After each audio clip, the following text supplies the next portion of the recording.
You won't believe what happened when I moved into what I thought was my dream home. At first, everything seemed perfect. Quiet streets, friendly waves from neighbors, until one knock on my door changed everything. That's when I met her, the self-appointed ruler of the neighborhood. From the very first words out of her mouth, I knew this wasn't just a neighborly chat. This was a declaration of war. What started with petty complaints quickly spiraled into outrageous demands, screaming matches in the street, and even attempts to drive me out of my own home. Every day became a new battle, every night filled with dread about what would happen next. And just when I thought it couldn't possibly get any worse, she crossed the line no one should ever cross. What she did next left the entire neighborhood stunned, and you're about to see it all unfold. When Mark and his family first moved into Willow Creek, they felt like they had finally found the perfect place to call home. The streets were lined with tall oak trees that glowed gold in the late afternoon sun, and children rode their bikes in loops around the cul-de-sac. Neighbors waved as they walked their dogs, and the sound of sprinklers ticking in the distance added a calm rhythm to the evenings. For Mark, after years of apartment living, this neighborhood felt like the American dream, finally within reach. The house itself wasn't the biggest on the block, but it had a charm that spoke to him immediately. A wide front porch where his wife imagined morning coffee, a backyard big enough for his kids to chase fireflies in the summer. Even the old swing hanging from the oak tree seemed to whisper, "You belong here." At first, everything was exactly what he had hoped for. On weekends, Mark would mow the lawn while his kids set up lemonade stands at the corner. His wife decorated the porch with bright flowers, and neighbors often complimented them on how quickly they were settling in. Barbecues, casual chats at the mailbox, friendly waves as cars passed by. It all gave Mark the feeling that he had finally found a place where life could be simple, safe, and steady. But in every picture-perfect community, there's always a detail hidden just beneath the surface. Something small at first, something easy to miss. For Mark, the first hint came on a Tuesday afternoon. He had just finished planting a row of colorful flowers along the driveway, his wife's favorite. He stepped back to admire the work when he noticed a figure standing across the street, arms crossed, eyes narrowed, watching. It was subtle, almost nothing at all. Just a neighbor, perhaps, curious. But the way she lingered, the way she scribbled something on a small notepad before disappearing into her house, it left Mark with an uneasy feeling. Days later, another moment. A letter slipped under his door. Neatly typed, but unsigned. It mentioned community standards. It spoke of keeping uniformity. It hinted, rather coldly, at what happens when rules are ignored. Mark read it twice, confused. His family wasn't even part of the homeowners association. They had specifically bought outside those restrictions for the freedom to make their house their own. Still, the tone of the letter stayed with him. At dinner, his wife brushed it off. She said, "Probably just a mistake." But Mark couldn't shake the thought. Who had written it? And why did it sound more like a threat than a friendly reminder? Life went on, but the feeling grew. Every time he trimmed the hedges, every time his kids played in the yard, he caught those same eyes peering through curtains, always watching, always waiting. And then came the day when waiting turned into action. The day when a simple home project became the spark that lit the fire of a full-blown neighborhood war. At first, Mark tried to ignore the strange letter slipped under his door. Maybe it was meant for someone else. Maybe it was just a mistake.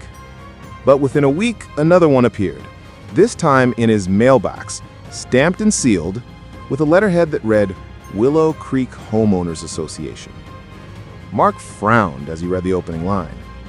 "It has come to our attention that certain aspects of your property are not in compliance with the community's visual standards." He read it twice, his stomach twisting. Not in compliance? He wasn't even part of the HOA. When they bought the house, their realtor had been clear. This property was outside the boundaries. No monthly dues, no restrictions. That was the very reason they had chosen it. But here it was, in black and white, a list of violations. Flower colors not approved. Trash can visible from the street. Fence style inconsistent with neighborhood uniformity. At the bottom, in bold letters, failure to correct these issues will result in fines and further action. Mark laughed out loud at first, shaking his head. "This doesn't even make sense," he told his wife. But she wasn't smiling. She had seen the way the neighbor, the one with the notepad, watched their every move. Still, Mark decided to brush it off. "They can't enforce this. We're not in the HOA. It's just a scare tactic." But it didn't stop. The first fine. 2 weeks later, Mark came home to find a bright orange paper taped to his front door. $250 fine. The reason? Improper landscaping. His heart raced with anger. He crumpled the paper in his fist and stormed across the street, straight to the house of the neighbor who had been watching him. Her name was Linda, though everyone on the block had another name for her, the HOA Queen. Linda opened the door with a smile that didn't reach her eyes. "Yes?" she asked sweetly, as though she had been expecting him. "You can't fine me," Mark said firmly, holding up the notice. "My property isn't part of your association." Her smile vanished. "Every home in Willow Creek must maintain standards. You may think you're exempt, but your behavior affects property values. We all have to live here, you know." Mark felt his blood boil. "That's not how this works. You have no authority over me."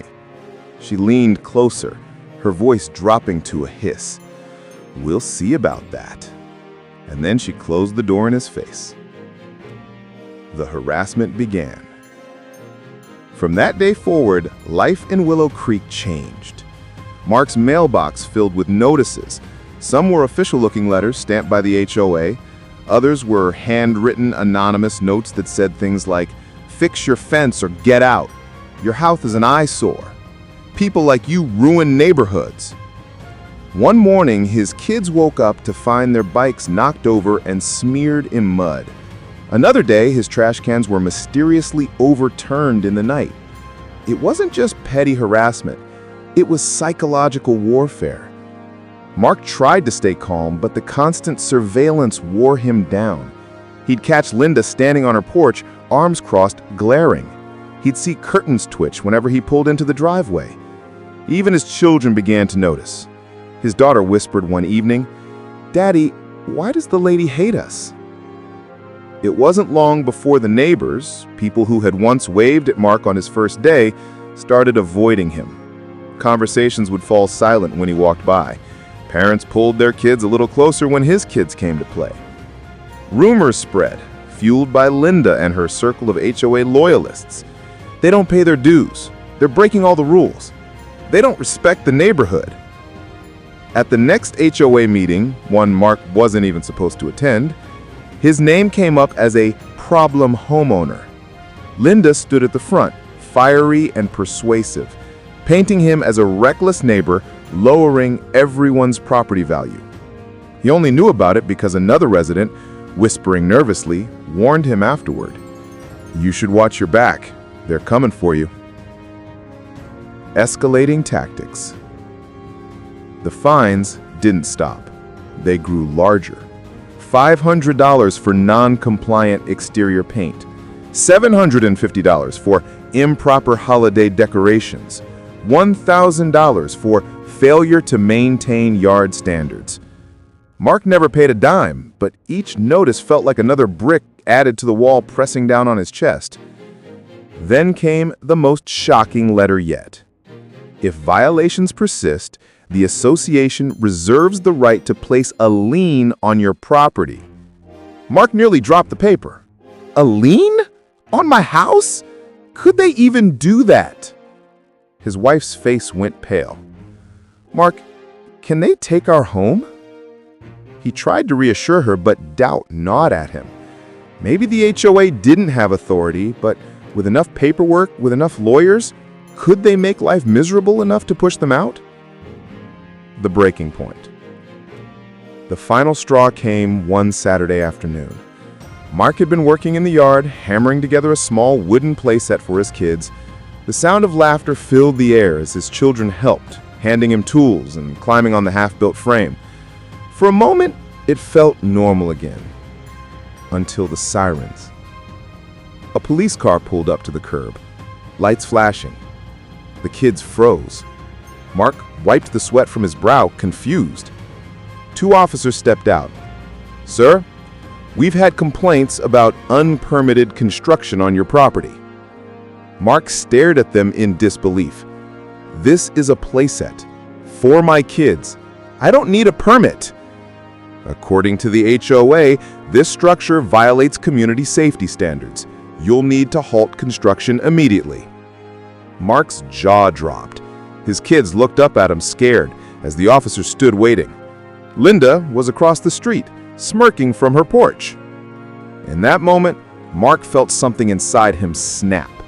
The weeks after the police showed up were the darkest of Mark's life. He felt trapped in his own home. Every time he stepped outside, he could feel eyes on him. Notices continued to arrive, each more aggressive than the last. One warned that the HOA was moving forward with legal action. Another threatened foreclosure if unresolved fines weren't paid. His wife cried at night, terrified they would lose everything. His kids no longer played in the yard. The joy that had once filled their new home had been poisoned. And through it all, Linda stood across the street, watching like a hawk, savoring every ounce of misery she inflicted. But Mark wasn't broken, not yet. Behind his quiet frustration, something was brewing. Gathering ammunition. One night, long after everyone had gone to bed, Mark sat at his kitchen table, surrounded by a mountain of paperwork. Every notice, every fine, every letter.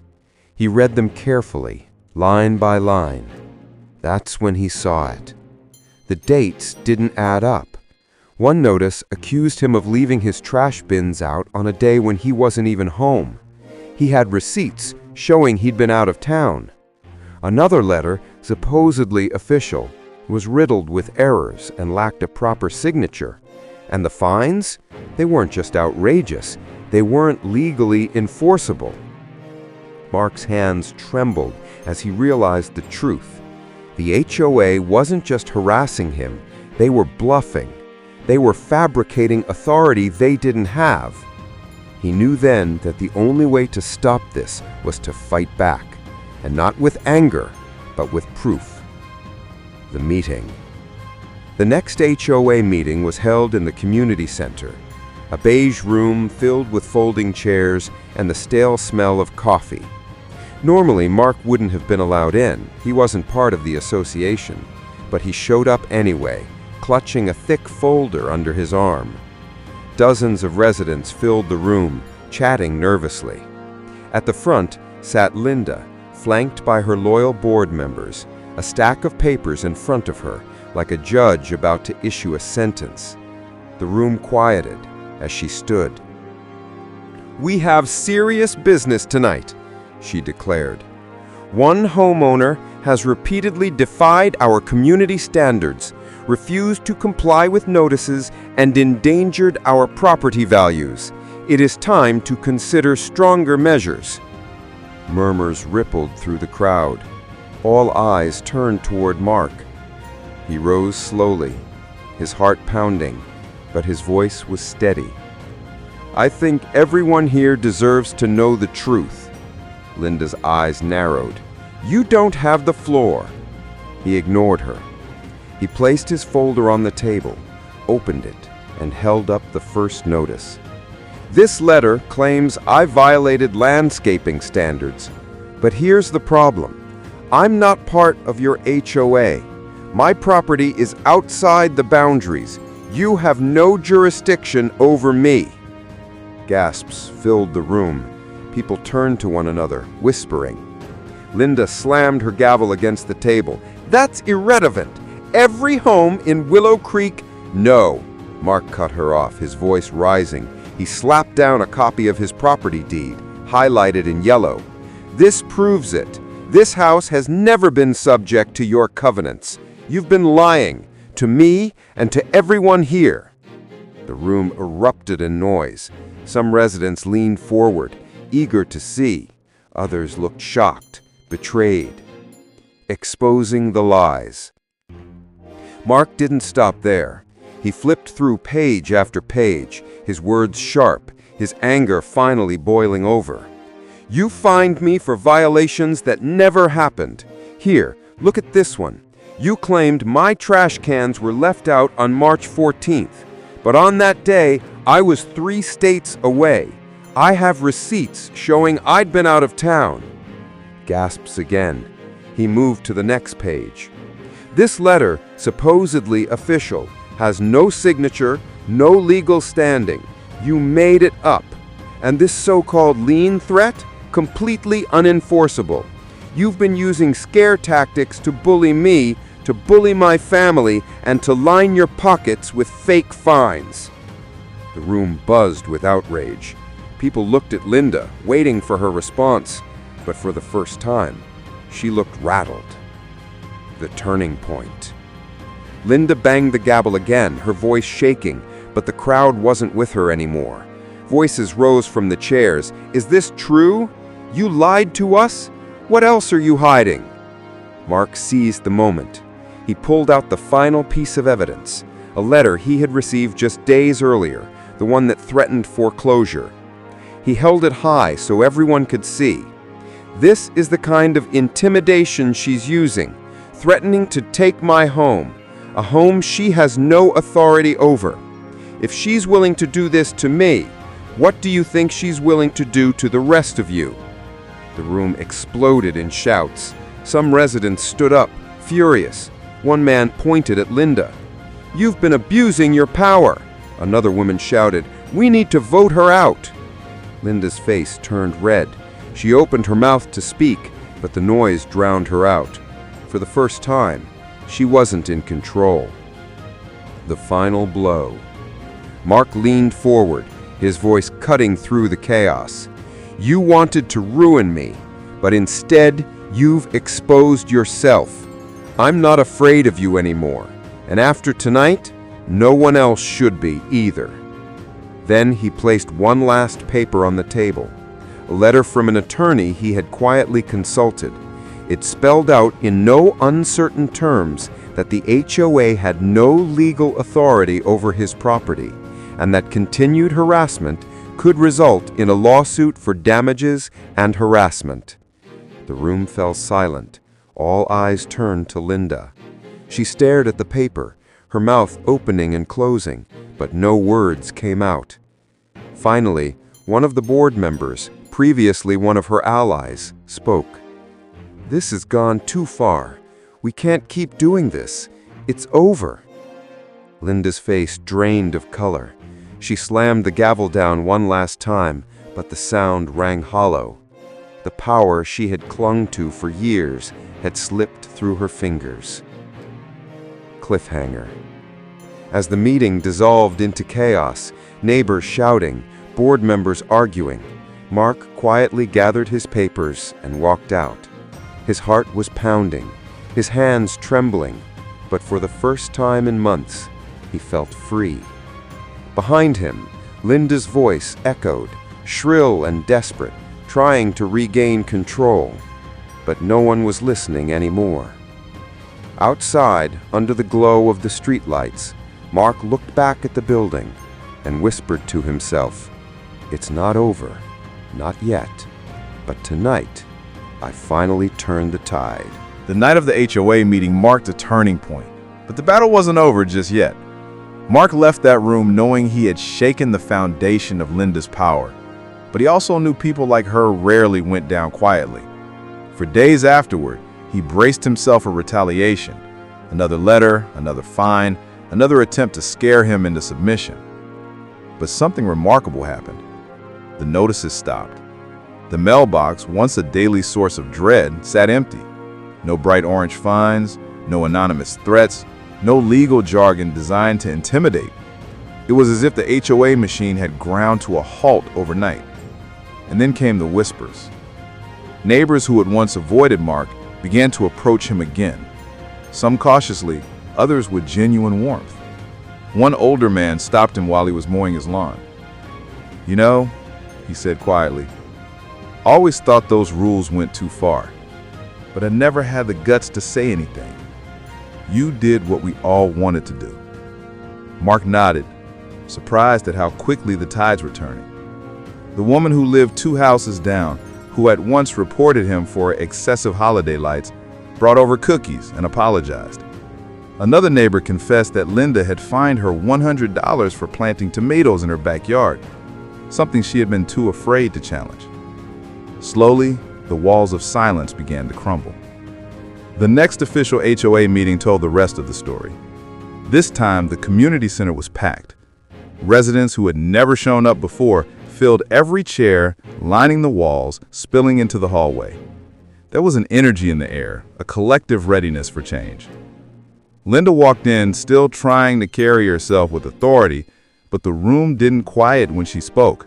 Instead, people shouted over her, demanding answers. "You lied about your authority. You've been abusing us for years. We're done with your intimidation." The board members, sensing the shift, began distancing themselves from her. One even stood up and said, "We need new leadership. This association was supposed to serve the community, not control it." Within weeks, a special vote was called. And just like that, Linda, the self-appointed queen of Willow Creek, was removed from power. The board was restructured, fines were reviewed, and in many cases, overturned. Residents who had been silenced finally felt safe to speak up. For the first time in years, Willow Creek belonged to its residents, not to a dictator hiding behind HOA bylaws. For Mark and his family, life slowly returned to normal. But it was a new kind of normal. The play set in the backyard was finally finished, and his kids' laughter once again filled the evenings. His wife, who had spent months living in fear, began planting flowers along the fence again. The house felt alive, no longer shadowed by constant dread. And the neighborhood, it was different too. People were friendlier, more connected. Without Linda policing every detail, residents started expressing themselves again. Lawns bloomed with color, driveways displayed chalk art drawn by children. Holiday decorations returned in full force. It wasn't chaos as Linda had always warned it would be. It was community, messy, imperfect, but real. Mark had expected relief when the nightmare ended. What he hadn't expected was the gratitude. People stopped him on the street to thank him. Families he barely knew invited him over for barbecues. He became, in a way, a quiet hero in Willow Creek, not because he wanted recognition, but because he had stood up when no one else could. One day, weeks after Linda had been ousted, Mark spotted her. She was loading boxes into the back of her SUV, her face tight with anger. Rumor had it she was moving away, unable to face the community she had once controlled. For a moment, their eyes met across the street. There were no words, no glares, no smug smiles, just silence. And then she got into her car, slammed the door, and drove away. It wasn't triumph Mark felt in that moment. It was closure. The storm had passed, and the neighborhood finally had peace. Mark's story wasn't just about one man versus an HOA. It was about something deeper. The way power can be abused when people are too afraid to challenge it, and the strength it takes for one person to say, "Enough." It could have been easy for Mark to pack up, sell his house, and walk away. Many would have. But he chose to stay, to fight, and to expose the truth. And in doing so, he not only protected his family, but freed an entire community from fear. The impact didn't stop at Willow Creek. When Mark shared his story online, it resonated with people everywhere. Comments poured in from homeowners across the country who had faced similar battles. Some thanked him for inspiring them to stand up. Others shared their own victories or their own ongoing wars. What happened in Willow Creek became a symbol. proof that even the most controlling HOA, even the most relentless Karen, can be defeated when someone dares to push back. Months later, the neighborhood was thriving. Property values hadn't plummeted as Linda had always warned. They'd actually risen, fueled by the sense of freedom and creativity returning to the community. People were investing in their homes, not out of fear of fines, but out of genuine pride. The new HOA board adopted a simple motto: support, don't control. Rules were relaxed, fines were rare, and meetings became collaborative instead of combative. Mark's kids grew up with memories of a backyard filled with laughter, not conflict. His wife finally felt at home in the house she had once feared they might lose. And Mark himself, he carried the scars of the battle, but also the strength of knowing he had faced down something bigger than himself, and won. So when you hear stories of impossible rules, power-hungry neighbors, or communities crushed under the weight of fines and threats, remember this: one person can make a difference. One voice can expose the lies. One stand can turn the tide. Because at the end of the day, a house is more than wood and nails. It's a home. And a home is worth fighting for.